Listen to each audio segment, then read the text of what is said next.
À l'occasion d'une cérémonie à Davos, Donald Trump dévoile son Conseil pour la paix. Sans le nommer, le président des États-Unis et président de la nouvelle institution n'oublie pas le sergent-chef Ran Gvili, détenu à Gaza depuis 839 jours. J'ai clairement indiqué que le Hamas devait également restituer le dernier otage décédé afin de remplir ses obligations. Ensuite, nous passerons à d'autres questions et nous nous engageons à faire en sorte que Gaza soit démilitarisée, correctement gouvernée et magnifiquement reconstruite. Entre les louanges adressées au président Trump et les déclarations de principe, des mesures concrètes sont annoncées.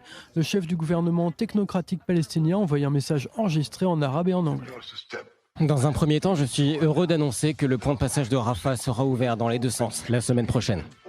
Après Steve Witkoff, Jared Kushner prend la parole et rentre dans les détails. Le conseiller principal à la Maison-Blanche explique que Washington souhaite introduire les principes de l'économie de marché à Gaza. Jared Kushner présente son grand plan pour Gaza qui comprend un port maritime et un aéroport.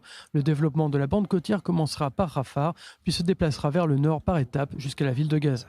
Déjà décrite par certains comme une ONU bis, le Conseil pour la paix pourrait en fait travailler de concert avec les Nations Unies.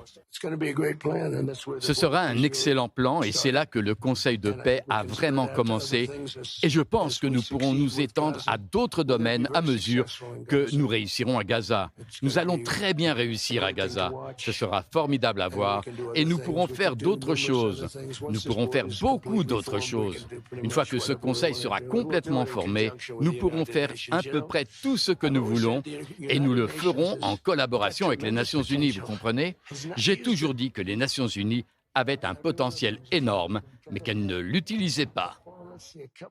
Entouré par exemple du président arménien et du président azéri, les anciens ennemis que Donald Trump a mis à la table de négociation, le président du Conseil pour la paix évoque le futur de l'institution qui semble destiné à d'autres missions que la reconstruction de Gaza.